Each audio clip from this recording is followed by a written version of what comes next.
Stand to, my warriors, and welcome back to another episode of RogueTech as we get into the campaigns of Howl's Harrows. And last time we engaged in long-range combat, and I managed to get our hands on a brand new Orion, which I have started to build, and I have nicknamed Kerensky's Stick because I think it's going to be a lot of fun in the month when it's actually done. But during that time, we have managed to repair our Leopard so it can now actually drop a second set of lances, or one more mech on top of the lens. So this ought to be interesting. We're up to a star now, and with that star, we shall take the bait.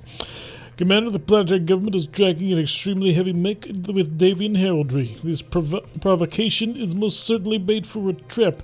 We'd like to spring the trap, engage the heavy mech, and intercept the forces the Federated Sun sends to defend it and destroy all of them. This will be a 3 of 13 priority salvage, 354,000 C-bills at 3 skull difficulty, which we're bringing 5 mechs in order to try and deal with. Now, I am a little bit worried, considering the last time we did a 2.5 skull mission, we ran into 3 heavy mechs, 2 75-tonners and a 65-tonner, but hey, maybe we can have things under control. So we have Jester driving the Screamer Lamb, and the reason why Jester is driving the Screamer Lamb is Jester has the highest piloting in the entire company with a 9, I believe? Yes, with a piloting 9, which will make him quite efficient at being able to make the most out of this mech. Paradox is driving the Gladiator, an oldie but goldie, but coming back on in for a little bit of combat, a very effective mech that we used on multiple occasions, and I still think that is pretty solid, although unfortunately it has not survived the upgrade fully intact, because normally the PPC would be over on this arm. Instead, it is invisible.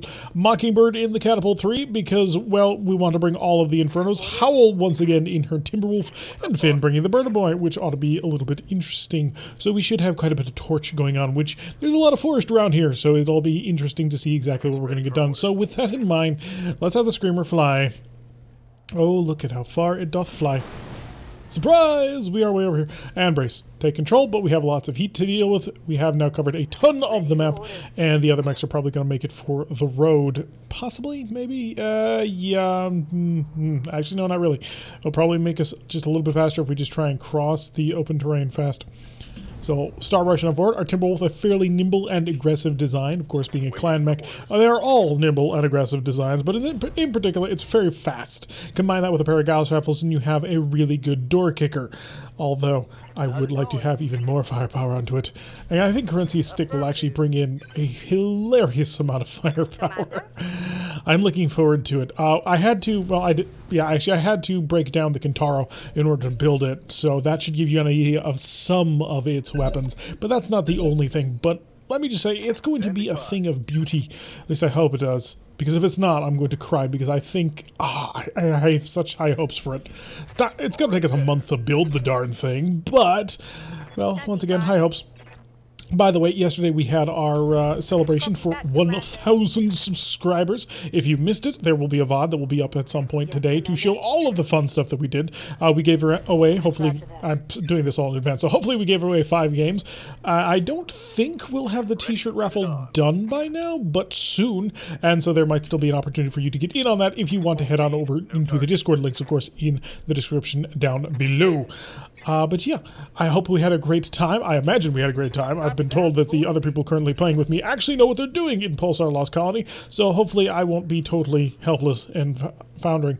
Oh, the enemy has spawned on top of the little wind farm hill. There's not quite as many windmills as I think there should be. Let's should dot more of these. Let's get some renewable energy in this universe.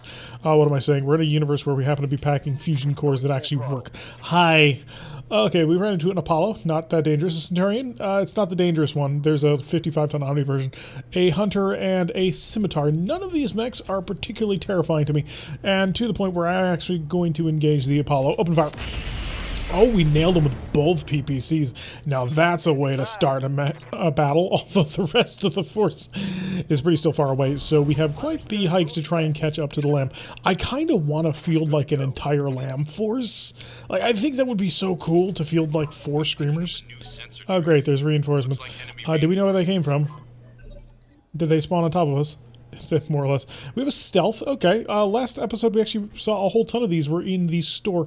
It appears that they are using a mini archer, so I'm not particularly interested in getting my hands on it at any point because there's kind of no point. We could fire some LRMs, but the accuracy chance is beyond terrible, and I'm not even going to waste my time. Hopefully I can get a direct line of sight where I can start lobbing hypersonic projectiles at people, namely Gauss rifles. They're a lot of fun. They're probably one of my favorite weapons in the game. Gauss rifles and probably heavy MRMs, just because heavy MRMs are stupid strong. Stealth rolling forward, firing with a pair of, I assume, medium lasers, but they could be largest, I suppose. Definitely not smalls, not from that range. Not even ER smalls. I think ER smalls would probably peter out at about there. But nothing managed to connect with the Screamer Lamb. It is highly evasive and aggressive, and I'll probably fire everything. Ooh, a lot of incoming fire from our Apollo. I'll probably pop a pair of PPCs onto him and jump on out of here, because we are pretty much at bottom temperature anyway. So we are in good position for a skirmish. Centurion would be, I was about to say a Centurion would be a nice pickup, but we've kind of graduated away from 50-ton mechs. I've even sold the Nova because I didn't think we needed, also I needed enough cash in order to build Kerensky's stick, because it needed, well, we put a Clan XL engine into it and it cost nearly 3 million C-bills.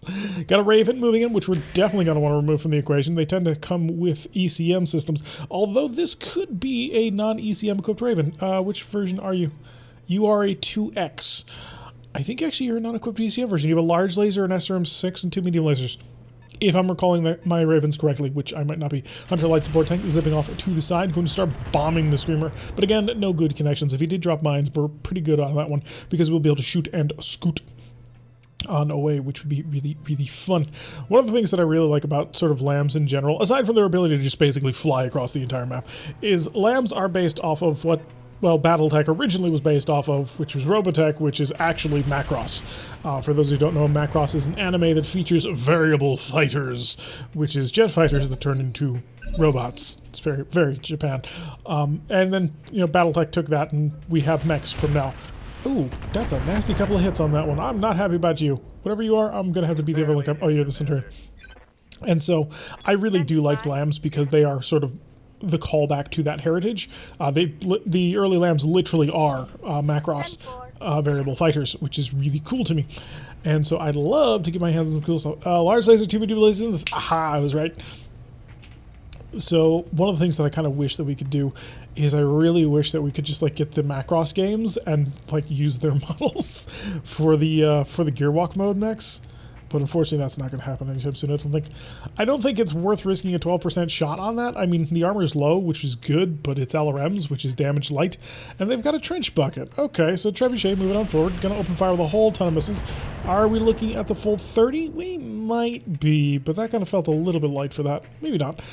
So we're getting an idea so far. I haven't seen any heavies yet, but they could just be hiding behind things. We also have a Hunter Light Support Tank and a Hunter Light Support Tank over there, so I'm not feeling all that worried. I'm going to leave Jester where he is for now, just see if I can't get the Timberwolf into position to do something. And the answer to that is no. The Timberwolf is still going to keep on trundling on into battle. Finn, on the other hand, in the Burnaboy, desperately needs to get basically on top of an enemy. Can you jump? Your jump distance is the same as your walk distance. So I'm going to basically just do that. And brace. That'll keep us protected, under control, and aggressive. I could sort of jump on top of somebody, and in fact, I do want to still shoot and scoot. That's 40%, 18%. Yeah, I think I'm going to double tap. Oh, that's a good hit. We are starting to get some penetration on this Apollo. And then, of course, because we have shoot and scoot, we shall do the scoot. And I'm going to bounce. I don't want to go too toasty. Where do I ever get 4, or is it only ever 3? Yeah, it's only ever 3. So where is the best position I can move that will give me 3 pips of evasion, while also giving me tons of cover? That's 2.5. That's 3, but that puts me in perspective of a lot of people. We'll hop over here. So we're maximizing our evasion, and we're moving slightly to the side so that we're not quite as exposed.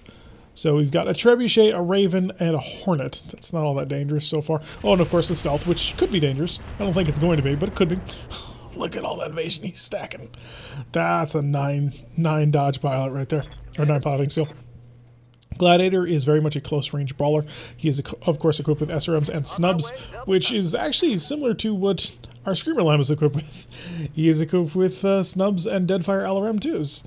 So I'm kind of actually tempted to remove the LRM 5 Deadfire for a SRM4 Deadfire, but I kind of think that what I'd get out of that would not be all that much. It may be worth trying to cram in the Clan SRM6 for the additional damage. I'm going to have to sort of look into that. The Screamer feels pretty good, not entirely finished just yet, but that's just because there's the 3 tons that makes up that Talos missile launcher that I kind of don't really feel super psyched about. I kind of think that there might be a bit of a modification I could make to it that would make it even better, even more deadly, and I'm not sure what it is just yet. It is very limited in terms of what kind of slots it has. I do think I'm actually at my slot limit. Oh no, I have at least 1 more slot. So I'm a little too short to be able to cram on a Clan ER large. Although the heat would just not work with that. And so we'd have a little bit of trouble trying to make that work. Could bounce on top of this trebuchet, hit him from behind. Because I have total impunity about being able to move wherever I want and shoot whatever I want. Oh, hi, you're a Raven. I didn't realize you were there, but that's not the worst thing in the world. Go full Warlord, see if we can't keep that temperature full under control. Oh, we can. Warlord puts the temperature under control. 72 damage if we manage to hit it. Alrighty, a pair of really good PPC shots right into his back. He's feeling a tad unsettled, as you do. Oh, we came within an inch of tearing this thing apart. Oh, that's actually kind of painful because it's like, wow, you almost killed him. You came so close to killing him. All right, we'll move the Timberwolf over to the side. 32%, sure, why not? Check it.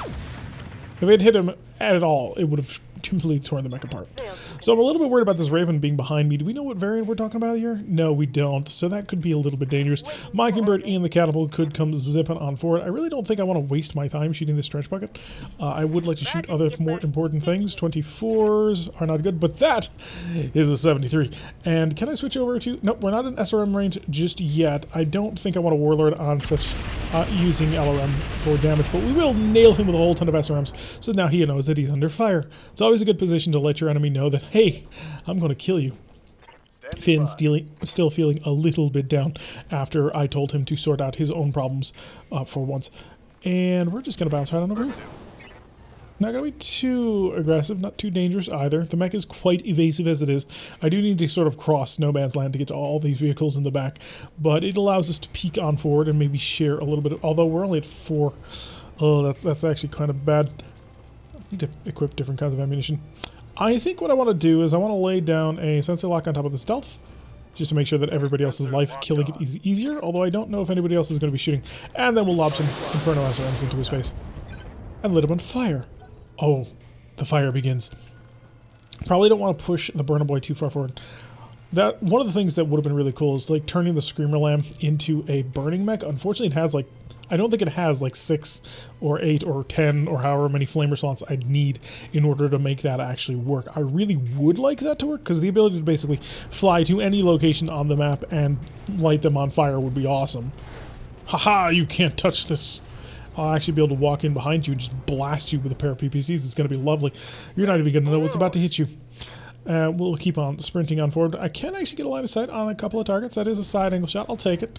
We will put the Gladiator out there, and we don't have any penalties for our heat control, so that's fine. Unfortunately, we've missed it by massive margins, 59 and 61% respectively, so that didn't work out. The stealth is going to run through the chemical fire, and his mask has exploded. I'm actually surprised he's got such accurate shots on me. Don't do that. So the enemy has turned around to attempt to engage me. They have managed to strip away over 100 points of armor off my mech already. And he really hit me quite hard. Oh, it's the streaks. That would make sense. Streak SRMs ignore a certain amount of evasion. We still have a ton of evasion stacked onto things. But with a good enough pilot, he could absolutely do some good damage. Oh, baby, you came so close to killing your own buddy right there. Because he's got nothing here. Had he managed to hit this left torso, it just would have shattered half of the entire mech. The center torso's down to like 15 health. Oh, the Screamer's going to take a lot of fire today. Hopefully we'll have this under control. In fact, what I may end up doing, because everybody seems to be stacking on top of me, is I might do a Vigilance short hop just to get to 3, and then blast him in the back. I might even be able to shoot the Raven at the same time, because the Raven didn't move all that fast. In fact, I could just task the Talos to try and kill the Trebuchet, but that might be a little bit too much of a risk on that. Lots of cannon fire. Okay, that's several autocannons or a rotary, which is quite dangerous to us. What are we looking at? Scimitar? Oh, Scimitar rack 2. Okay. The burner boy's going to start taking a little bit of fire as well. Luckily for us, the burner boy untouched, and the trees did not light on fire, which makes me feel just a little bit safer today. Hunter also going to shift on forward. Going to continue to open fire on the burner boy. Apparently, they don't think the Screamer is a very good target. I'm very happy for that. The Screamer is getting right to the edge of its stability threshold, which if I had a less skilled pilot in that mech, the stability threshold would have been crossed, and it would be in a lot of trouble. Now, this stealth basically has his back towards two fairly great mechs. The Timberwolf should possibly be able to make it up here. And if it can, that stealth is going to have a really, really bad day. The catapult can shoot whatever the heck it wants. So we have an opportunity to do a lot of interesting things. Centurion shifting on along and going to also open fire on the burner boy. Lots of fire going down burner boy way, but nothing too serious as of yet. Alrighty, Mockingbird's up, so Mockingbird is going to see if she can't get that rear angle shot that I'd love so much. It's obstructed. There's the rear angle I'm looking for. It's an obstructed rear angle to be sure, but it is a 24%. On the rear, we might be able to get through. So I'll Warlord it this time for the addition of the damage. The stealth is in the back. Apparently we're going to be doing 8 damage on this one, so let it rip. And we did get some penetration on that one, so that's great. Okay, first things first, we're going to Vigilance. That'll give us damage reduction, as well as prepare us for future rounds. And then I want to jump, but I don't want to go too far, because I do want to shoot you in the back. In order to do that, I'm going to have to only jump at 2.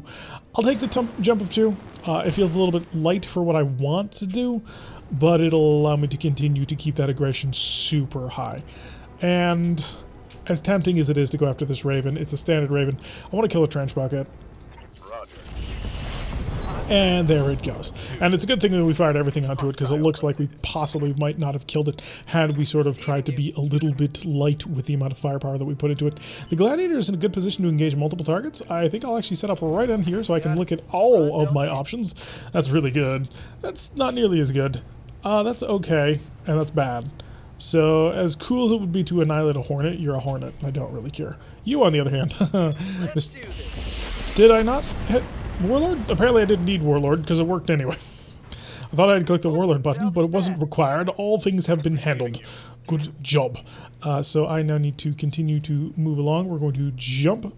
Continuing the jump, it's not the biggest of deals, but what it is allowing me to do is I will be able to jump and brace to take care of my evasion problems. This does mean I don't get to cool down as much as I'd like, but I'm going to work with it as much as I can. Sprinting on forward, the Timberwolf, of course, incredibly aggressive, very evasive too, but quite the cavalry mech. 1, 2, 3, 4, 5, yeah. Fire! And the Hornet taking a pretty rough couple of hits on that one. Gyro crit. Looks like we got a pretty significant explosion on the side torso, so he's not having a good day. Almost even knocked him over. That would have been extra cool. He's down to a single energy weapon, and the Apollo's coming in. He's probably the most dangerous thing on the field. Well, maybe that Rack 2 would also be quite dangerous. Quite a few of those shots did manage to hit the Gladiator despite his evasion, and the ECM, although the ECM coverage a lot lighter than it used to be. We used to be cramming 8 mechs on top of the same location and just jamming the ever-loving heck out of everything. We don't quite have that anymore.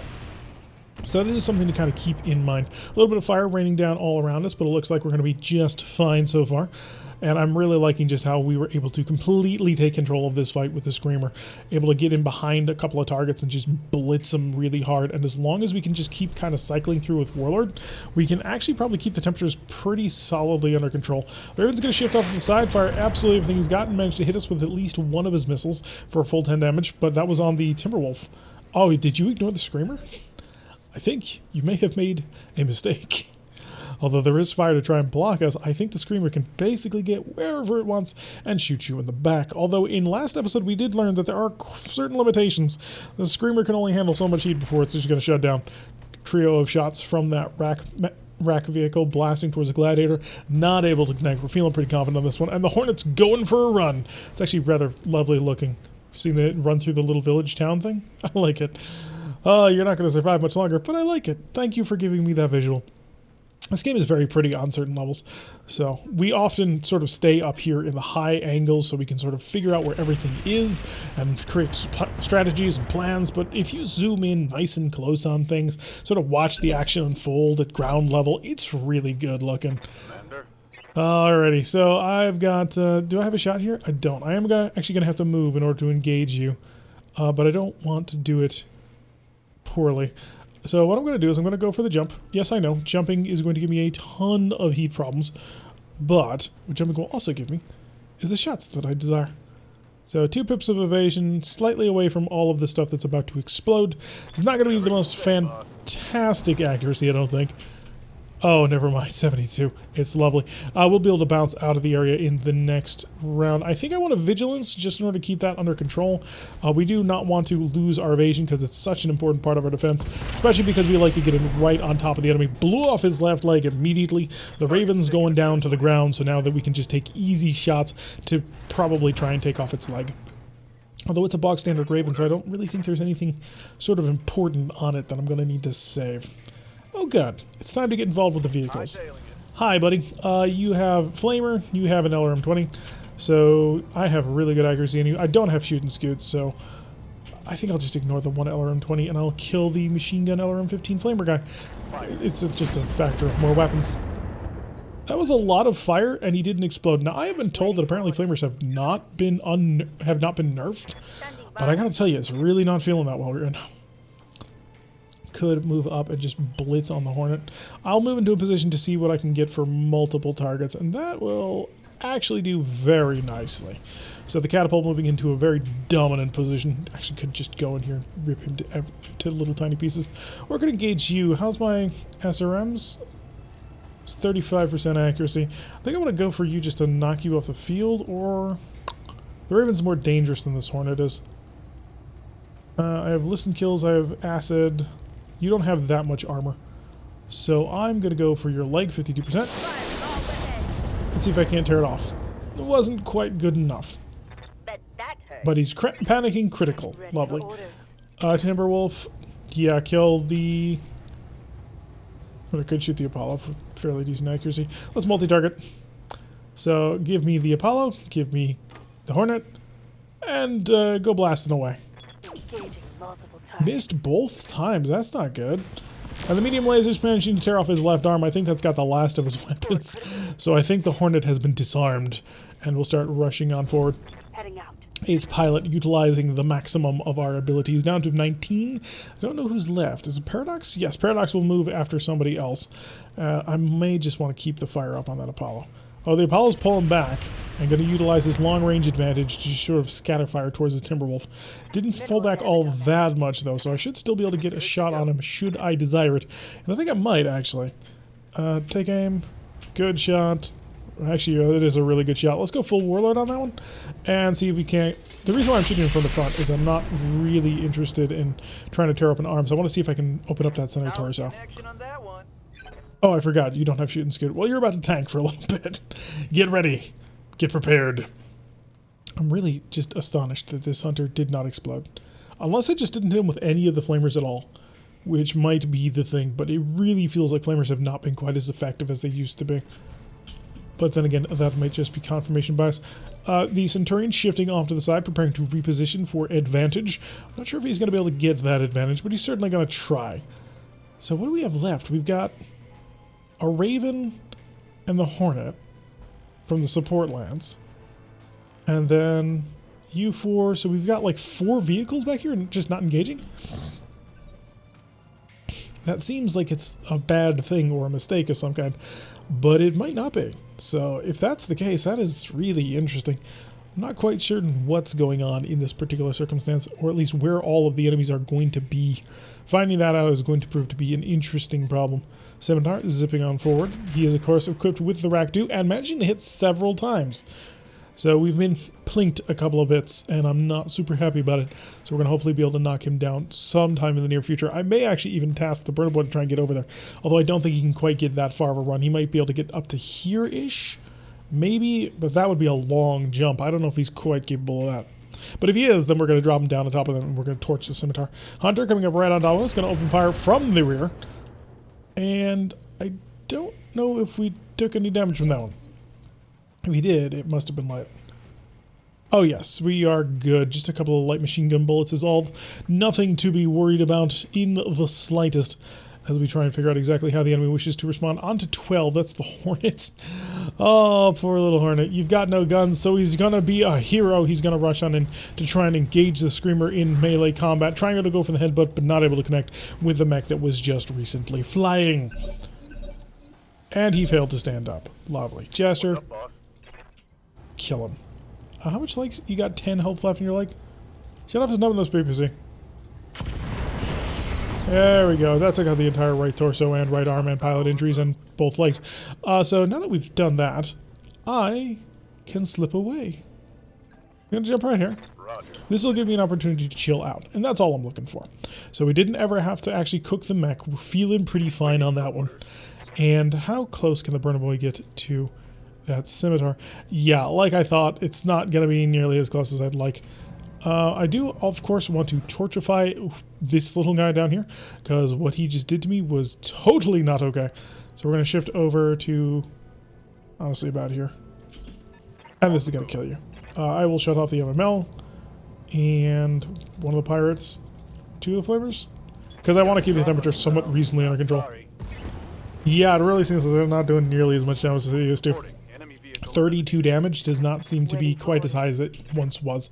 I might be wrong on that, but it really kind of feels off. Now let's, you know what? Let's be incredibly bold, aggressive, and cocky, like all good flamers are. As you can see, his center torso is clearly open. We're going to go full warlord on this one, take care of that fire problem, and just blast him. So his engine core has been crit. He is now no longer evasive, which makes him extra vulnerable. And we should be able to probably kill him if he doesn't move now. Yeah, he's not moving until 18, so we have that mostly under control. Feeling pretty good about that one. Who else is on? Got to figure that one out. It's going to be you. The Scimitar Wreck 2 actually could be really dangerous. No, we got a Centurion moving on forward. Centurions are fairly solid designs, although I think this one's a pretty standard Centurion. I don't think they've designed anything special into the build, so it should be a relatively easy kill. Long range shot I don't want to bother making, but I can just sort of scatter on into you. So enjoy the smattering of missiles. Tar the left torso, left leg. Yeah, he's having a bad day. Panic level is critical, and now he's about to go down for an additional injury. So 2 injuries stacked on top of him for all the unfortunates for that's going to be him. I'm kind of ignoring the Hornet at the moment. Oh, poor little Hornet. It's like, I don't care. I have bigger fish to fry at the moment. You're interesting. I'll kill you later. You, on the other hand, I don't really care. You have a pulse laser. Oh, because I'm thinking... You have an LB. Oh, so you're the good one. This is the slightly advanced one that brings an LBX, which is a pretty nice increase. This mech, on the other hand, just I don't think it has anything I care about. We'll aim for the legs, regardless, just sort of good manners. And of course, we tear out the center torso, which that heatsink double is kind of the thing I was sort of looking to save. Didn't end up happening. Alright, so we got a Centurion basically standing on top of us, which I'm probably just going to flood with missile fire just to get it fully under control. We'll probably rob it of a couple of pieces of equipment. As for vehicles are easy to salvage quite nicely. They tend not to... Ooh. Oh, that was cold, man. Firing shots into the back of the Centurion from the Scimitar. Yeah, he did not plan that out all that great. So, of course, the new system with... Yeah, it was Urban Warfare that brought us the ability to basically miss and hit at the same time, which one of the first upgrades I believe that RogueTech ended up doing for the Urban Warfare patch was immediately making that be able to affect friendlies as well. So he has taken burn damage over there. The burner boy ought to be able to get on in there and just light him on all Zifa, which is going to be excellent. So we're just going to sort of run on in here. Avoid the flames, please. Can I just avoid all flames? Because I don't feel like lighting myself on fire. That looks like it'll work. So we'll just rush on in here. Since this effect removed, and yeah, since we're going to cook, we may as well actually cook. I won't fire the MMLs for fear of making things worse. I will, however, drop a sensor lock down on top of you in case anybody... Oh, actually, no. I want to do to make sure that the catapult has an easy shot on the Centurion. So, lay down the sensor lock. Good. And now we'll torch our little vehicle. And the hunter is barbecue. So we do need to get this heat under control. One of the only ways we're going to be able to do that, unfortunately, is to just not shoot for a round, which is always unfortunate because you always want to be shooting. It's not always be charging, but it is pretty gosh darn close. I kind of want to take you intact. Like, There's not much about you that I like, but there are some things, so I'm going to reserve. We're going to give him the move. He's got 22, so he will be able to move in probably close and shoot us in the back, honestly. Is probably his best move right now. Although he's staring down a Timberwolf, and if you were driving a Centurion, yeah, that's what I thought. Would you want to turn around, doing a little bit of light fire towards the burner boy? Got a lot of accuracy on that one. So we're going to... Don't worry, we're going to come in and we're going to take care of that. What happened to you? Oh, he hot-loaded it. Stop hot-loading, guys. It's a bad idea. Hot-loading gets you killed. Shifting him forward, take a peek. All snubdos on. I'm going to go full Warlord just to get the full temperature under control so I can basically jump next round. Please die. Oh, just the Hornet just did not stand a chance. Once you got in the eye of a lamb, life was about to end. I do have a line of sight on exactly the target that I want to go for as well. Could go for you. I don't really feel the need just yet, but I will come for you. And I'm going to lay down the full torch. Probably not going to be able to torch you out this round, just because the 40% accuracy. Yeah, 85 heat is not quite what I'm looking for, or what I need. Do you have a shot from here? I mean, if I'm willing to do exactly what he did. Oh, no, I don't. I do have to move. Alright, so we're going to move right like so. The reason why I'm doing that is because I'm not going to shoot at him. I'm going to shoot at him. And blitz. Okay, we missed one Gauss rifle, which I'm a little bit worried about if it shot the catapult in the back. It did not. Lovely. Paradox. So now we need to slip Paradox in on the target. And by in on the target, I mean we're going to completely ignore the target, and instead we're going to continue to engage that Scimitar, because that Scimitar is not the most deadly thing in the universe, but it is my primary target now. Pair of good PPC shots and a whole bunch of missiles on target. We got movement at 14, so somebody went full rack on the Screamer and was not able to connect. That's got to be the Scimitar. Screamer can probably bounce on in and take him out in the next round. Yeah, Paradox, same target. Just remove him from the equation. Actually, you need to move, because you do not have shooting scoot. You're one of my few pilots who doesn't have it. Hi, my friend. There we go. And that takes out the entire force of enemy units, which means now we're just dealing with the support lance, and I'm going to light you on all the fire, my friend. And there's basically nothing you're going to be able to do against it. I'm very surprised that this is the mission type that they gave for us for a 3 skull, when the 2.5 skull that we were challenged in the last time was 3 75-ton heavy mechs. Oh, he did shoot, and he got some good accuracy, critted a couple of flamers, and exposed the structure. But he just blew up his own LRM to do it. Howl, you're going to reserve, because I want Mockingbird. Alright, you're going to run over here. Take aim. And you're going to start shutting off flamers, because the flamers are too gosh darn hot. Oh no. Oh, you can get on temperature. Brace it up. Okay. Mockingbird is the one that we want, because Mockingbird has the capability to do exactly what it is I desire. And that's going to be the barbecue. So we're setting up right here. We've got the Inferno SRMs. We're going to go full Warlord on this one for the heat control. And mainly because it will also make sure that I can blitz with more accuracy. Oh, I think I may have blown up his engine. If I only broke his engine, that's actually not bad, because that'll save all the mech parts. Because there wasn't a whole heck of a lot here that was kind of worth anything. Centurions are cool, don't get me wrong, but there's nothing in this particular Centurion that I want. There's no sort of embedded equipment. It's just a 50-ton mech with an okay ballistic hardpoint and a dead arm, which is not great. It's good for some things. If you're trying to build early on, especially if you're trying to build around a single gun, a dead arm is great. But if you are trying to build a more open, flexible design, a dead arm is bad, because that's one less location where you get the free accuracy bonus. A little bit of denting on the burner boys, nothing too serious. We'll get it fixed up in a little bit. Yeah, they got the full Centurion. So we're looking at an LB-10, which is interesting. Couple of medium lasers, which I don't really need. A Rack 2, I think I have... Oh, I only have one of those. That might be worth taking. C3? Yeah, we'll grab the Slaves comm suite as well. Internal combustion engine, absolutely not. I have 5 Artemis 4 fire control systems. I don't need any more. Ooh, a mask. That might be worth stealing. Single heats and cooling, don't need it. Standard fusion engines, absolutely not. And Rack 2... I have more than enough ammunition. So we'll grab the C3 Slave, because I am... Ooh, I actually don't need them. I don't need the Slave. Okay. So what else can I grab instead of a Slave? Might be a Flamer, because I do kind of need Flamers. That's not the biggest of deals, but it could be nice. I think I want to grab the Rotary too. Or Case. I need Case. I only got one. It's really tempting to try and grab a Case. I'm going to grab the Rotary too. I'll lock that in. And we got a Raven part and a stealth part. We also managed to get a pair of medium lasers, 3 stranded cockpits, and also got the rack ammo. Okay, so that's good. That was kind of the hope that I had. If we had managed to get the rack ammo as well as the rack, that way now we've got, if we want to build a mech with twin racks, we can do it. We can do it on several other ways. And in fact, had I managed to obtain a mech that happened to have 2 ballistic arms, I would have built in that direction. But unfortunately, the Kerensky stick does not have 2 ballistic arms. He only has a ballistic in his torso. Sort of like a mini Atlas when you stop to think about it with a ballistic torso. That's a very common theme in a lot of the heavier, earlier built Innisphere mech designs. So we had to make full use of as much as we could on Kerensky's stick, but it just didn't lend itself to the idea of, let me just put on like 2 rack 5s. Which actually is the build that I really kind of want to build. I want to go with 2 rack 5s on something because I think the amount of firepower that you can get out of that is really good. But I'm going to need sort of a lighter end heavy to do it. 55,000 for the next 6 days. Not the worst repair cost, but it's not great. Most of that's no doubt going to be tied up in the Burnaboy.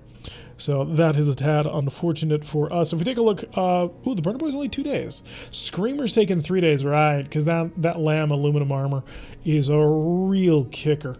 The Warhammer's a single day out from being fully patched up once again. We got another Catapult 3 on the way, but it's not yet quite ready. Actually, just want to take one look. Yeah, Kerensky Stick is a 32-day project. It is more important than the Thanatos, because I really want to get that thing in the field. I think it'll be solid. Do I have enough mechs to field another lance? I don't quite. So we need to wait a couple of days, so we may as well wait a few. So, rock and roll. Stop. That will give me the catapult tomorrow. I don't think we desperately need the catapult right away. So quick check to make sure all of our mechs are ready to go. Woo, quick spin. And a quick check through the barracks to make sure that we still have pilots to rock and roll with. So Coach is good. Death Crusade, good. Finn, excellent. Howl also hasn't leveled up recently. Well, Howl leveled up, I believe, just before last episode. I think I gave her a tactics level, and she's steadily going up there. Jester is fine. Mockingbird is good. Omega is not coming on missions for the most part. And Sherwood is fine. Okay. So on to the Command Center. Let's see, we're at 1.5 million C-bills with a couple of days left to spare. We spent 2.8 million C-bills building Kerensky's stick. It was kind of ridiculous. I think we're going to get forward observers. So a little bit of combat against the local pirate organization. 2.5 skulls, and I can slot in a Warhammer. I don't think I actually can slot in a Warhammer. I think the game will not let me. Oh, it will. As you notice, we now have an extra lance. It is now open to us in order to utilize because we have finished the control room upgrade, which allows us to now actually control the 5 mechs. So that's a pretty significant increase in firepower. So I think this is indeed how we want to go. We haven't used the Catawacker ever. The Catawacker I built back when we had full 8 lances, and I thought, hey, I could really use sort of an artillery mech, and so it has 2 ELRM-15s for sort of that extra long-range, accurate plinking firepower. He's even got a rangefinder, Artemis 2. I think I wanted to put in... Yeah, it was either an indirect or an Artemis 2, and I decided on the Artemis 2 because I thought it was more general, that it would do everything. And as you can see, it's got all kinds of crazy different types of ammunition. It's just not all that good. That's its problem. It's an okay support for not the type of fight that we're doing. So I may end up actually selling that. I mean, it's got a ton of missile hardpoints, which maybe I could do something like small ATM. Just throw on a whole bunch of ATM-6s, although in order to build an ATM-6 mech in our Apollo's Vipers campaign, we had to build it off of a Mad Dog. And to be fair, Mad Dogs have pretty big engines on board. And I think we may have gotten an AMS system on board. I forget. But in any event, it was quite the interesting thing. It's an ATM-24. We called it the Wells Fargo wagon, which it's going to be interesting. But forward of service, our scouts have observed pirate military units covertly surveying military and industrial targets. It's increased activity from the local pirate organization near several facilities, such as the strike is coming soon. We're tasking you with intercepting the scout lance that's identifying targets and eliminating it before it can report back. So it'll be 3 of 13 priority salvage, 363,600 C-bills at 2.5 skulls, because we've only got 21 minutes now to actually try and get this sucker finished off. So hopefully we can do that, or maybe it's going to throw us into another massive battle with 2 75s and a 65-ton mech, because the game does that. Or maybe it's going to drop me on top of a mountain I can't get down from. Because that happens too. I think I can get down from here. Let's find out. I think this is the mountain I've been on top of before, and you can get down? Maybe. We're going to find out. Because I don't have enough mechs that can fly in order to basically ignore that. Mockingbird. Right. Let's have you just move as fast as you can over to here. I may actually be stuck up here. That would just... Yeah, I'm stuck up here. So you know what? I am going to reset, and I will rejoin you once we drop right back on in. Alrighty, and we're back once again. So let's get ready to rumble.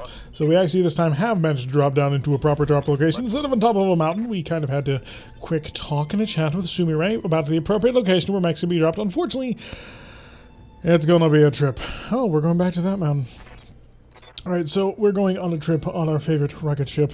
Unfortunately, our favorite rocket ship dropped us way back off here, so we're going to head for the road where we can get a little bit of a mobility bonus. Of course, the Screamer Lamb does not care. It can just go, "Hi, I'm here now," because it's that gosh darn fast and it's beautiful. Although even the Screamer Lamb is going to take 2 full turns to be able to transit across this entire wasteland.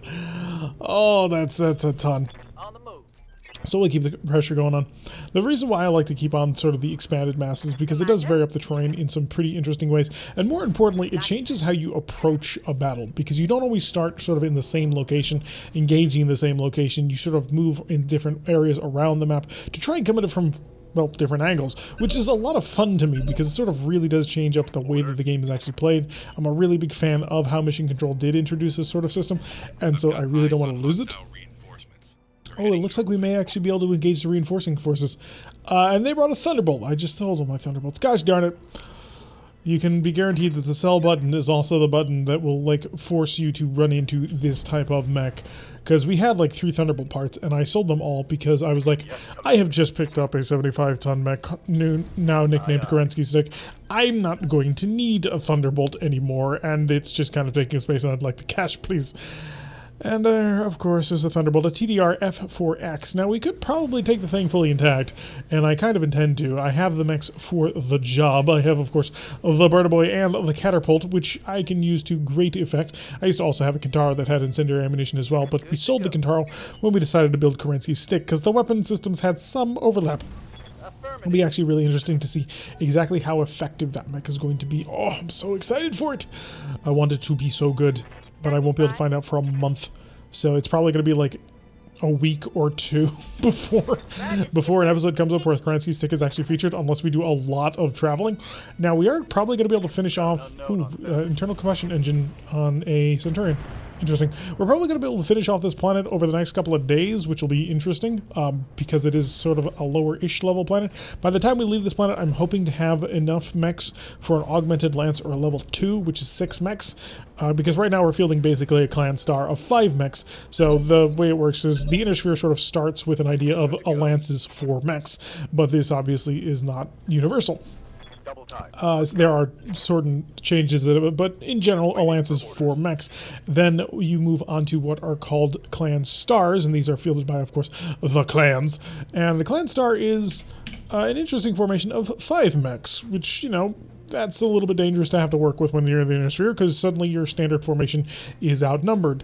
Comstar, which is the phone company, and eventually becomes the religious phone company for all of the weirdness that is that. Ooh, it's an Anubis, or an Anubis, depending on how you want to pronounce it. Comstar ends up using what are called levels, and their level 2 is, in fact, level 2s are 6 mechs. Now, the inner sphere moves to an augmented mech system, which is a lance of 4 mechs and 2 vehicles, or battle armor positions in general also as well, or even aerospace fighters, should the certain situations come up. You may as well log it. You may have hit, but you missed by 76 and 74%, so not great. So, yeah, so it goes 4 mechs for the normal, then 5 mechs for the clans, 6 mechs for Comstar, and eventually the inner sphere moves to 6 mechs as well. I don't think anybody ever went to 8 mechs as a standard formation size. I don't think there's any dropships to sort of work with that either, because sort of the standard denomination is out of 4. Although a company is 3 lances. So that'll be interesting to see how that ends up shaking out. We don't have any good targets just as of yet. The Anubis is also a fairly difficult thing to target and lock onto, unfortunately. It's going to be a fairly interesting stealth, although it is a pirate Anubis, so it might not be good, or Anubis. Oh, the Expanse is so good. The Expanse is coming back in just a couple of weeks, and I'm so excited for it. I need to go back and binge watch the first 3 seasons again so that I can be fully prepared for when Season 4 hits us, because I am so pumped for it. Can't wait for it to actually come out. So I don't know if I could probably like take some time off from work to actually just pause and watch it. We got a Nightshade VTOL, not familiar with that, but that's okay. I don't need to be familiar with everything, but I can fly into the back of this Thunderbolt. Oh, actually of the, yeah, let's go with Centurion. No problem, boss. I got this. And we soar. Surprise, I can be anywhere. Anywhere. So I think I want to Warlord this guy. I also could hurt the Commando, but yeah, I'm going to Warlord onto the back of the Centurion. That'll burst us up to 72 damage. This has a chance of killing him outright. So fire. And there goes his right torso, which took out his AC-10. And a radical prototypable heatsink kit. Oh, I was not expecting that. Got a Saladin hover tank. These can be equipped with Ultra Autocannon 20s or Autocannon 20s or Autocannon 10s with more armor. Or I don't think there's a 4 medium laser version like there is for the Hetzer. But yeah, they're fun anti-tank or anti-mech units. And for unlike a lot of other units like the Hetzer, especially in the forest, the fact that it is a hover vehicle means that it can be in and out to basically any situation that it wants to, allowing it to really hit hard against mechs. I want to see if I can't completely disarm you, so fire everything. And he's dead. Oh, you didn't stand a chance, and I won't even have to worry about that Thunderbolt, because now I can fly. And I would like to not, like, cook too much. So I'm going to hop just right up over here. That'll get me away from the general combat. We'll spend a turn probably walking a little bit, unless I've managed to place myself on top of a perch that I can't get down from. That would be embarrassing. The Gladiator can probably actually move in to sort of scout out. The Gladiator, for some reason, has always been a fairly effective mech when it comes to accuracy, although in this case, obviously not. I'm going to shut off the MMLs just in case, and just lob a couple of PVCs over towards them. Only missed by 1% on one of those. That would have been pretty cool had we managed to make that hit. Unfortunately, it was not to be. So I will actually rush up onto over here. This will give me a high ground advantage as well as the long range. The accuracy is garbage. Take a shot at the Commando. Oh, we hit the Commando. Commando does not want to get hit by a Gauss rifle. Those tend to end very, very poorly for Commandos. They weren't exactly designed with that sort of combat in mind. So once we sort of crunch our way through all that, yeah, the support forces are starting to move, which is good because that'll mean that we won't have to hike all the way over to that wind farm. He's guarded and entrenched, the fool. Got a Nightshade moving on in. Not quite familiar with this VTOL. I don't know what it's got. It could nuke us with bombs, which would be very painful because there are all kinds of tags designed specifically for that purpose, and they all suck in terms of taking damage, not in what they do. There are fantastic pieces of equipment. Oh, you've got a clan pulse laser. I want that. That's very interesting. Thank you. I'll take it. I may try and also grab the... I may out of habit try and steal that, whatchamacallit, the Thunderbolt. Keep sprinting forward. The Warhammer may have too small of a fusion core to be useful. That is something that I've been considering, is swapping it out. Target locked. In go time. There we go. I was hoping to kind of crit him and tear off his torso using the cluster mode. I'm going to switch it back to normal mode because he has a habit of breaking it. Screamer Lamb getting shot at by a single medium laser, or could it be a large laser. Wasn't able to connect. We were just stacking up far too much evasion. Mockingbird can come in with the catapult. I kind of just want to kill that Commando. He's just so juicy of a target right now. 35% is not bad. The Nightshade is 1. The Commando is even worse. So yeah, we'll engage you just because you're exposed. You do have a 40% damage reduction, but you are a light mech, we have to keep in mind. Racked up quite a bit of damage onto him. Even though it was just MMLs. Trying to combine MRM and MML at the same time for the same weapon system. Gotta remember they're different. Commando moving on forward, not able to really accomplish much, but then again, he's a Commando, so what's he gonna do unless he's got a shank? Commandos with shanks are some of the most terrifying Commandos you're ever gonna run into, and you'll recognize them because they tend to also have pirate hats and big smiley faces. You don't want to fight Mr. Shanky.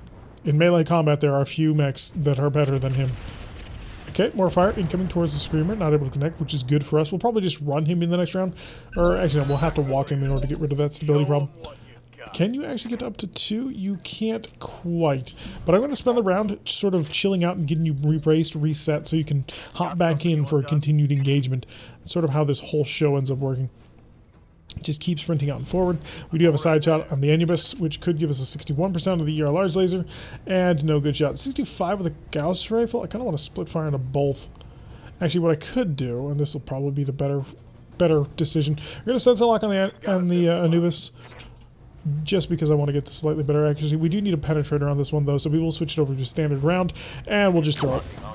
Missed with the Gauss rifle, but we did hit with the ER large laser, so it is now under fire. Hopefully we're going to move before him, but I don't think so. The commando's going to get the move next, so that kind of works out, I suppose. Especially if he comes on close to me. If he keeps charging forward like he has been, we'll be able to just basically line him up and just flush fire onto him, and he won't be able to survive the incoming waves of damage. Commando zipping on forward and going to do nothing. Lovely. Commander? Right, so the Gladiator is going to go up and do what the Gladiator does, which is get on top of the target and basically annihilate it if at all possible. We're being affected by a jammer, but we have counter jamming, and you know what? I also happen to have Warlord for the additional damage. Let's play. I think we hit something important, namely an XL engine, and it's gone. No more XL engine. Nightshade will probably be next. We got some incoming long-range missile fire, but it doesn't look like it's all that accurate. Ooh, never mind. It was swarm ammunition scattered all over the place. Quite dangerous to us. I'm not quite sure what the purple ring means. It might be a jammer. It might be other things, but we're going to figure it out soon because I'm going to sprint on forward and going to break it.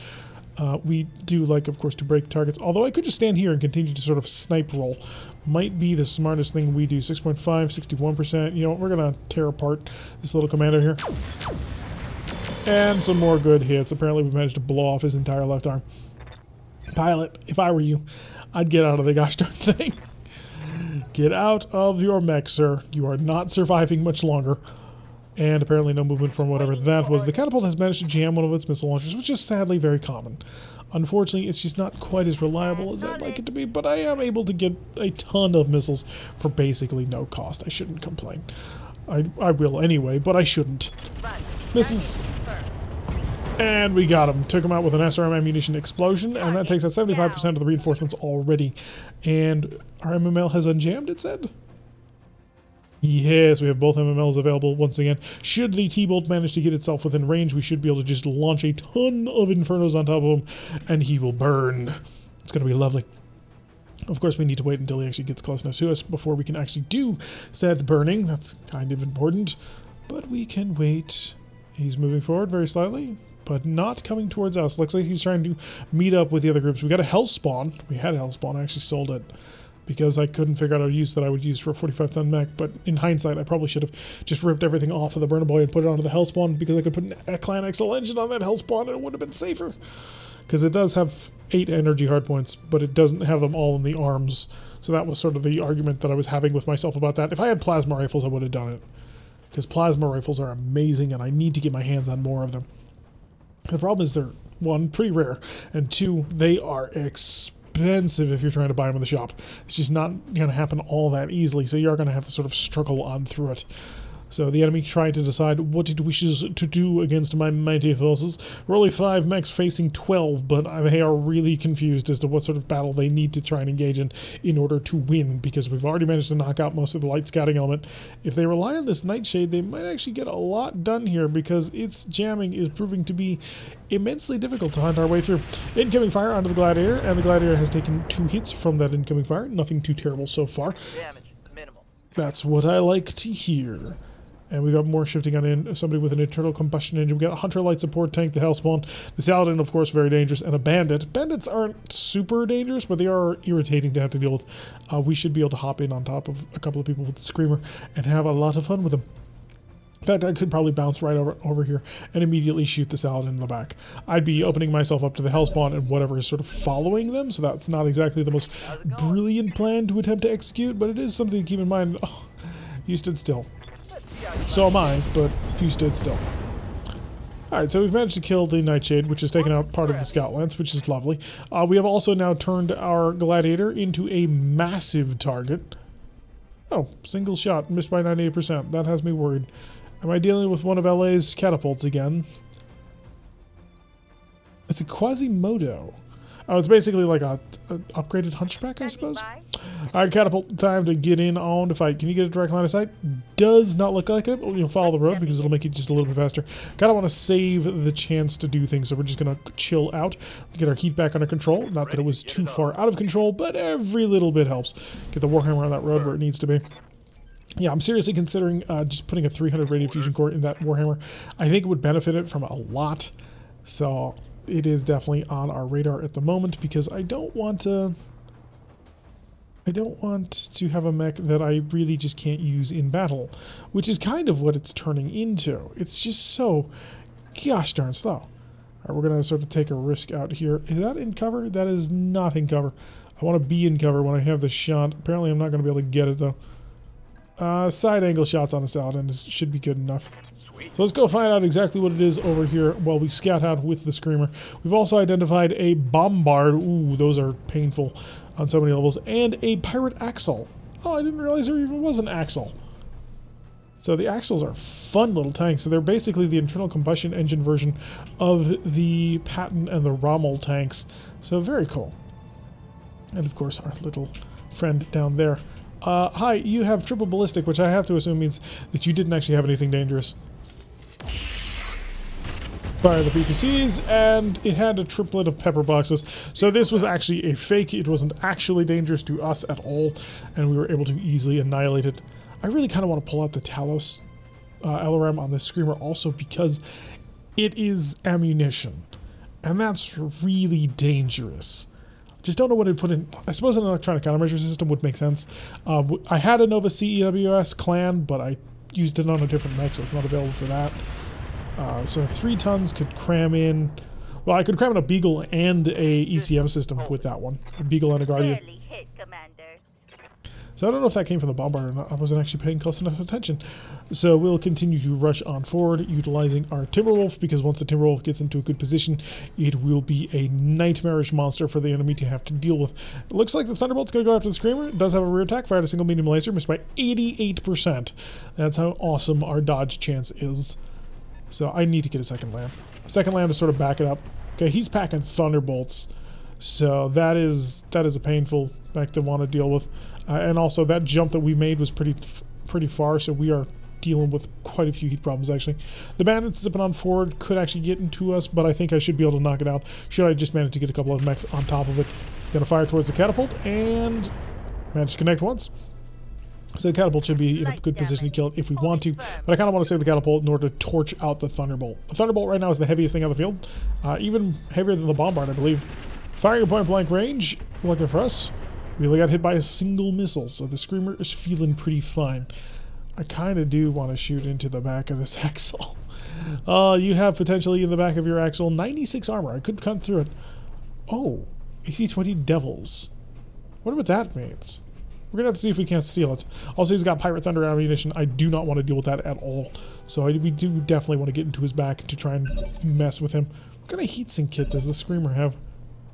You are packing a heatsink kit prototype. I want to get a radical prototype double heatsink kit into you, just for the additional heat control. Although part of the reason why it has a heatsink kit like that is in order to make it so it's easier to handle the weapon heat, because it reduces the amount of heat that weapons generate. Alright, hi. I'm probably going to shoot you because I want to save you. I mean, you're just a Thunderbolt, but you're the heaviest thing on the field. And there happens to be somebody in our Mecha HQ game who really likes Thunderbolts, so I'm going to do my best to see if I can't take you alive. I mean, it's not going to be that much, but I'll do some work. I'm not going to move myself into the position where I'm totally exposed. We'll make him have to move in towards it. Also, we're heading sort of up that hill, which is very helpful. Hi, there's a minefield I don't want to deal with. I really want to kill the Axle. If I jump, where do I have to move to get a 3? Right back here. Gives me an obstructed. 2.5 will have to do. I want it dead. We're going to bounce on over here. We're then going to use Vigilance for the protection. I'm then going to use Warlord for the heat control. And then I'm going to shoot the back of the Quasimodo. Or not the Quasimodo, the Pirate Axle. And didn't quite kill him as much as I was hoping for. but he has taken some pretty nasty hits, and his back is pretty badly damaged. Hopefully I can kind of keep his attention very, very centered on the Screamer. That way he doesn't actually try and start minefielding us all over here. I want to keep that totally under wraps and under control, because if he just starts laying minefields everywhere, it's got to be irritating to deal with. Okay, looks like he didn't move all that far, but he probably moved out of range from where I can see him. I got an obstructed shot, which is obviously not great. Of course you took it on the head. Rush on forward. What am I looking at here? 42, switch over to the SRMs. Yeah, they're not great. I want dead fires or acids. They're basically the same thing. Right. We'll go with dead fires and see if we can't shatter this bandit. Yeah, we managed to break his LRM 5. It wasn't the biggest pickup ever, but he's now incredibly vulnerable. Hopefully we didn't jam our MMLs doing that. We didn't. Okay, lovely. So next turn I will be able to just completely light this Thunderbolt absolutely on fire, and it will not be able to stop us. I'm a little disappointed the Axle didn't die. I'm going to shoot and scoot on the Axle. We should be able to kill it. If we get lucky, Jester will move before the Axle, unless the Axle hasn't moved this round. In fact, I don't think the Axle has moved this round. Yeah, he's on 13, so we're going to have to wait for him to come on up. So I think the Hellspawn might be projecting some sort of ECM field, or no, not really. Quasimodo shifting over to the side. Is he going to go for a punch? I don't think so. Quasimodos actually do look very much like just standard Hunchbacks, just with a small difference to them. And Hunter shifting off to the side. Hyper Laser. Oh, you do have a Hyper Laser. Oh, you are terrifying. So a Hyper Laser is capable of doing 120-ish damage, especially in overclock mode, like he's got it set. That's going to be dangerous. And the Bombard. Oh, okay. Ooh, I thought for a second it did this. It did not. It only looked like it had completely torn my mech apart. So, yeah, is that the Quasimodo with that? Oh. Oh, so that's going to be a risk Quasimodo. Right. Okay, so that thing is terrifying and dangerous. We're going to want to save that. Actually, I want to save the whole mech now. Huh. Radical double heatsink kit, 275 radical fusion core. What else have we got in here? Light engines are always lovely. Getting shot at by the Axle. Doesn't look like you managed to connect on us too much. But it's the mines that have me wanting to kill this Axle immediately. That's the long and the short of it is I need to take out those mines. What's up, boss? Jester, you got a shot? On the back? You don't. Alright, get ready for another jump. It's going to be a short hop. Don't worry. Only go for 2. It's all I care about. Ooh, got to be a little bit closer. Keep him within the short range on this one. Alright, gonna shift in like so. Now we are playing a very dangerous game with this Quasimodo, because a single good hit could absolutely ruin our day. Oh, how come? Why would you do that to me? Yeah, but you didn't kill it, and that was kind of the point. Alright, rush on forward so we can get an actual angle shot onto this target. Jammers are affected. 73% accuracy. Let's bump that accuracy up a little bit. He's got MRM 10s. Wait, show that to me. AC-10 BB5X. I don't know what that is, but we're about to light you. Oh shoot, that was dead fire.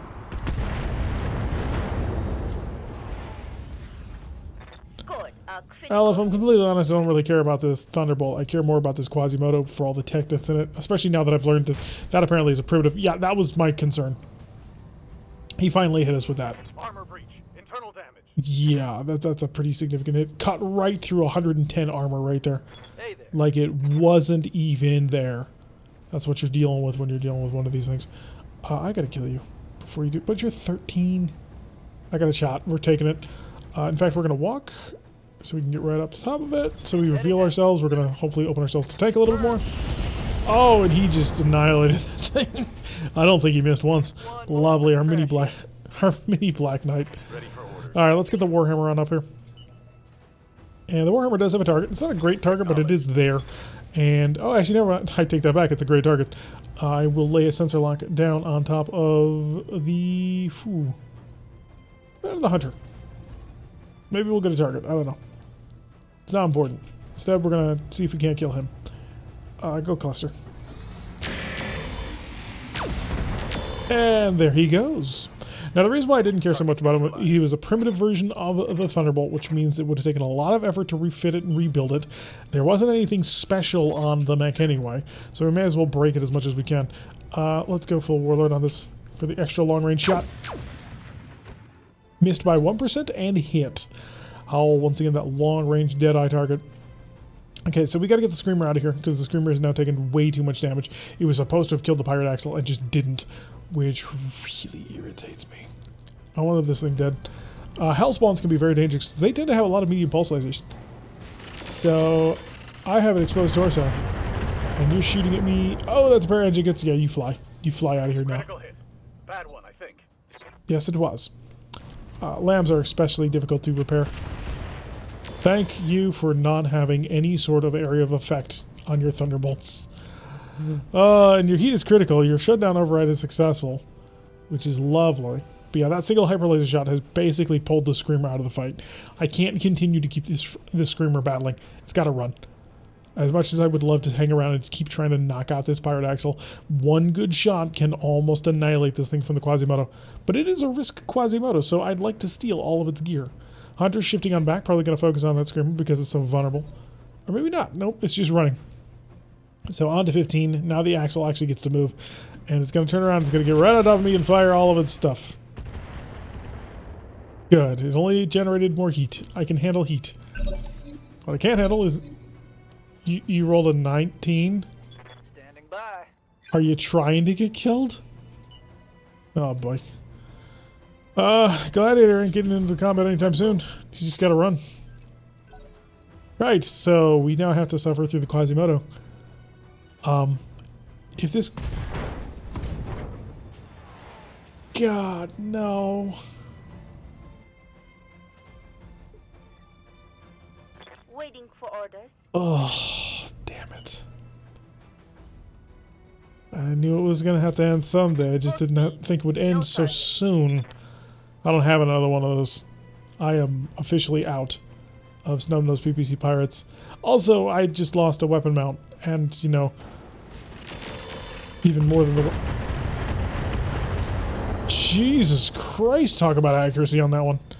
Jester, you're gonna die unless you actually move. Who else is on 19? Anybody? Maybe the Hunter.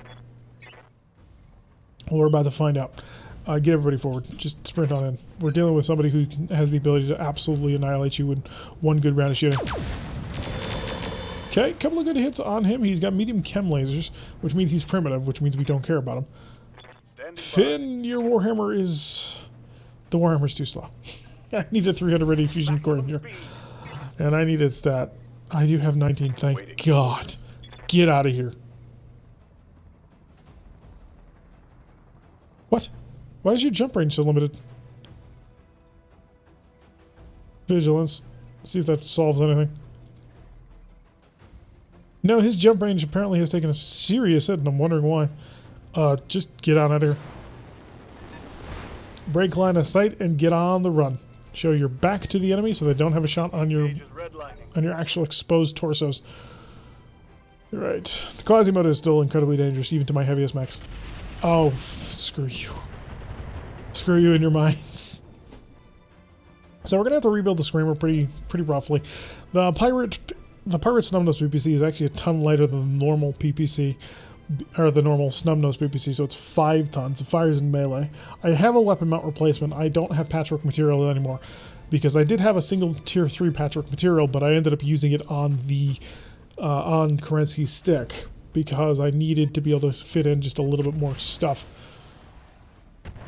Okay, good, you couldn't hit, because I've got a ridiculous amount of evasion going on for me. The Bombard is really pushing its heat line pretty badly. Commander. Yeah, keep flying. Or not. You have to run through a minefield. Your legs are fine. You'll be fine. But we'll just run through the minefield. This will keep the heat down. Show your right side to the enemy. And landmines take 6 damage. Okay, we're fine. Finn! Yes, Commander. Can your Warhammer actually get into a position where it can fight? That's all I'm really looking for. Copy that. Good, the Warhammer's in a position where it can fight. We have a target on the back of a target. Do you have an engine in here? You do. Do you have a pirate engine? You have an XL engine. Great. Fire the Gauss. Got a good angle on And there goes his engine. Lovely. it. One more for the kill board. Pirate Elram 30. That seems like something I don't want. Quasimodo on 19. He can nail us pretty hard with that cannon. I may not have time to do what I want to do with him. It's really going to depend on how accurate he is. He also has the ability to just instantly headshot any one of my mechs. If he gets a good shot, he will kill it. Did Quasimodo flee? He kind of. He went up higher on the mountain, which helps him in terms of accuracy, makes it harder for it to hit. But Quasimodos are not exactly super accurate mechs. That's really good. I could kill a pirate hunter, I could fight the Quasimodo, I could blow apart you. Or I can keep the bombard pressure on. I'm gonna kill the hunter. I don't want you sneaking into my backline and killing my very badly damaged, currently in desperate need of repair and refit screamer. Commander? Paradox. Finish the up.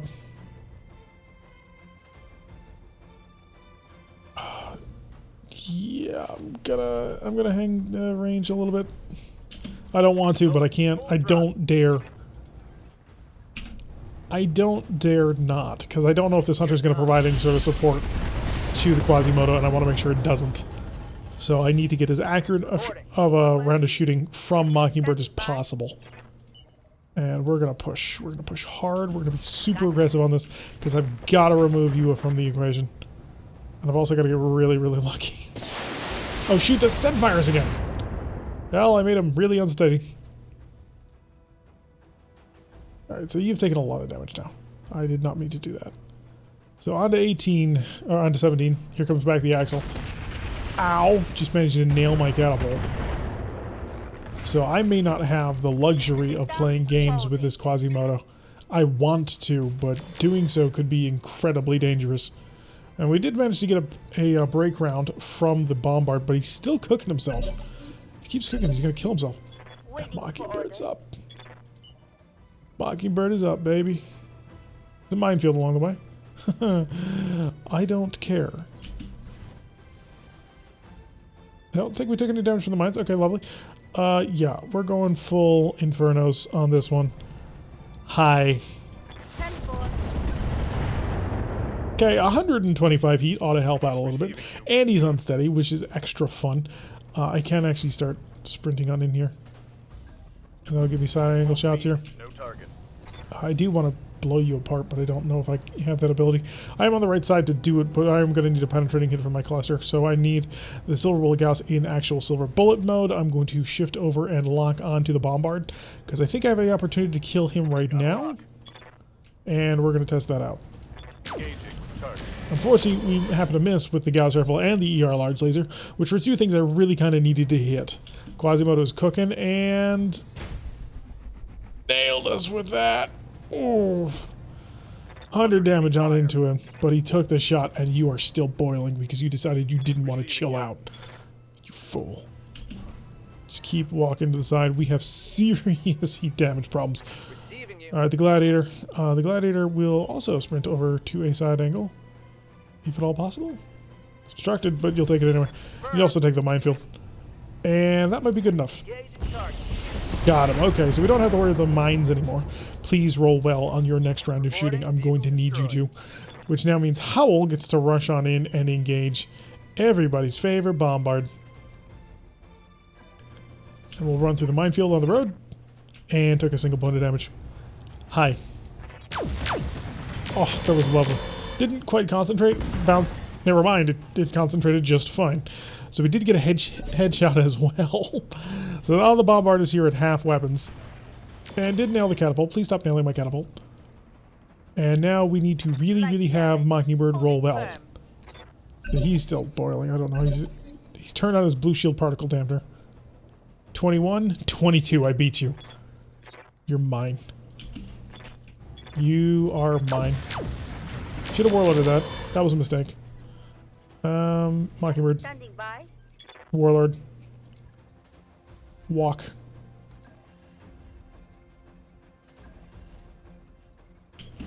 You're mine. I've bought and paid for you in blood. Copy that, Commander. There's the heat shutdown I'm looking for. Also about to fall over, which is pretty fun. You're just going to keep on your nice little sightseeing tour of the back of Beyond. Oh, I can't believe that you lost so much. And even with all of that, he is still able to get most of his mech back online. We'll bring the... Actually, the Warhammer should have a shot from here. Yeah, it's a pretty good one, too. So, blast him. There we go. Tore off a jammer. Engine destroyed. Right torso, right arm. So, you're out. No, it's just the Quasimodo. No, it's just this jerk. I want to shoot your head. 10%? I will take 48 damage. Yeah, just brace for now. We're gonna have to think about it. 17, 20. The Howl. Can't see the target. That can change. Howl can blow his head off with one of her gas rifles. I'm gonna give her an opportunity to do it. May as well, after all. Structure exposed and a knockdown. Wasn't quite what I was looking for. I was very much kind of hoping that she would tear the head off. But he's on the ground now, which will hopefully panic him even more. So let's just follow this up and yeah, don't hit the center torso, just burn his legs off. I believe I specifically said, don't kill the mech. Mission successful. Just can't rely on people sometimes. So that's no light engine, but the light engine really isn't important. An XL engine would be a lot better anyway. So it's not the worst thing in the world to be looking at. I do think we got all the parts of that Quasimodo though. So I think it was just an engine destruction from crits, that it wasn't actually a destruction, because he had 61 health and we were only capable of dealing 40 damage. So it had to be a crit on the engine, which should save the entire mech, which if we want it, although it's a Quasimodo, it's going to be a big hunchback. 322,000 is not bad at all. The Screamer is just gutted, which is... Oh, poor Screamer. I don't know what to do about you. Yeah, this has got to be like an ancient version. The Mars Revolt carries a cheap AC... Huh, okay. So yeah, it was an ancient version. Hellspawn coming in multiple pieces. Quasimodo, are you kidding me? I hate that. So the BB5X, minus 10 damage. Wow. What's an AC-20 doubles? This weapon has a recoil of 6. The weapon has a damage variance of 66. Has a 66% critical chance with the weapon, plus 1 accuracy with the weapon. 1 evasion ignored by the weapon, and the weapon has a jam chance of recoil times 6. What? No thank you. It could do 0 or 122 damage. That's garbage. Large pulse laser plus gives you an evasion and accuracy ignore. That's interesting. A hyper laser, of course. Should you happen to want a somewhat suicidal device. X-pulse medium lasers would be pretty interesting. Suspicious cargo. Who had this? I don't know who had this, but I'm now very, very worried. A whole bunch of fusion cores, an engine XL, an engine XL exclamation point, 45% engine factor weight, 8 slots reserved. What? I assume this is quick. Yeah, manufacturer quick sell. Artemis 2 fire control system. I need one. They are incredibly important. Gyro XLs are good. And in fact, I think I've used my... Yeah, I used one of my last ones. Sensor tracker, slick suite, Solaris cage. That's a cockpit. May not need that. Heavy flamer ammo, medium laser improved. MRM tandem? What? Interesting. Do you have any more of that? So this deals automatic damage on through, so -4 missile damage, which means 2 damage to internals. That's... I mean, with an MRM 40, that's still, you know, 80 damage to internals, which is a pretty significant thing if you're just hunting for crits. Only comes in a half tonnage, which really kind of sucks. Definitely don't want the Solaris cage in comparison to that. We don't really use normal MRMs. We tend to lean on heavy MRMs because they're so much better. But it wouldn't be the worst thing in the world to try and go for such a tandem engagement. Didn't realize they were a thing. But it's only a half ton. Be a pretty big investment into that. Yeah, I think I'm talking myself out of it. Solaris cage is pretty interesting. I mean, it's plus guts, and then modifier 2 guts allows exceeding. Has a built-in low-tier jammer. Armored cowl. So that's not terrible. The spiked helmet is a little bit better if you want to go for fighting, because it gives you the 10% bonus to melee damage. But I don't... Yeah, I can't justify investing that much, because it's only a 3 or 13 pick. And they're only MRM-10s. I think we're going to grab the hyper laser just so we have 2 of them. The large pulse plus is probably the way to go in terms of actual usefulness. This weapon is affected by lost tech quirk. Oh. What does that mean? Build some better actually higher output damage. I actually don't know the comparison. Yeah, we'll take the pulse. And then I wanted, what was the other one? Shoot, I dropped it and then I wasn't thinking. Oh yeah, the XL gyro. I will lock that in. We'll get lucky with the hyper laser. Of course, we got the one Hellspawn part. We did not get the hyper laser, but we did get the Devil's AC-20, and we got a random XL engine for all of that's worth. And we did get the tandem anyway, so that's pretty useful. I don't know how we'll use it. It's an interesting weapon system, but I don't know if it's going to be useful enough to us compared to a heavy armor M sort of usefulness all around. We'd need a lot more tandem ammo before I'd want to try and invest in an MRM boat that wasn't a heavy MRM boat, just because of the way that they end up operating. They're not quite on the same level. The Screamer repair is going to be gigantic. Lambs do not get fixed easily. They are very expensive, very difficult to maintain. They're amazing machines, but I have a feeling that the Screamer is probably going down to the bottom of the list for the foreseeable future. Which really kind of sucks because I like it so much, but its current configuration is done for.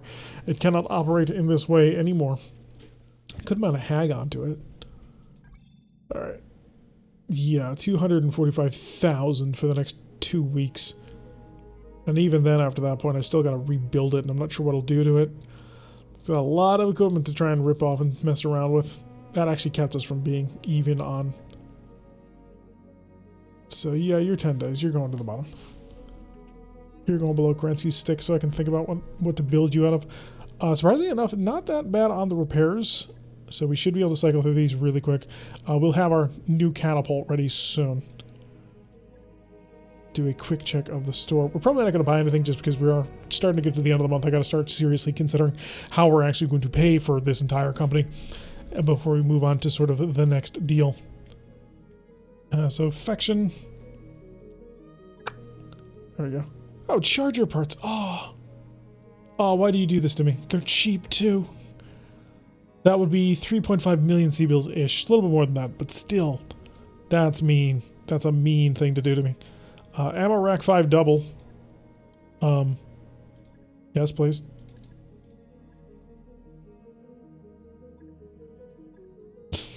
Can't help myself. I now can run rack 5s. That's lovely. That was a piece of the puzzle that I was actually trying to build into for a rack 5 mech, and now we can do it. So I'm actually feeling really good about that purchase. Even though we're at the end of the month, we have to make 800,000 C-bills. I mean, we got 9 days. It'll be fine. We can take care of it, right? I think. Really wish I could buy those charger parts, but I can't. Alright, so we managed to basically buy enough rack ammunition. 5 double tons, 38 times 5 is 150 plus 48, so nearly 200 rack rounds. That'll work. That's 10 tons of rack ammunition. That's great. So I can actually now operate a rack 5 in a dual mode for an efficient price. But that's going to do it for today's episode. I have been Tarek. If you like what you've been seeing, hit that like button and subscribe. If you want to see a notification every time I post one of these videos, make sure that you press that little bell icon. Leave a comment and do stop on by on Wednesdays and Saturdays at 4 o'clock over on Twitch so you can follow us as we play Apollo's Vipers, a clan start utilizing their brand new Gosler mech, which is a Mauler with 4 Gauss rifles, which is a lot of fun. Yes, you can find us over at twitch.tv/Tarek117 on Wednesdays and Saturdays at 4 o'clock, and I will see you all in the next episode.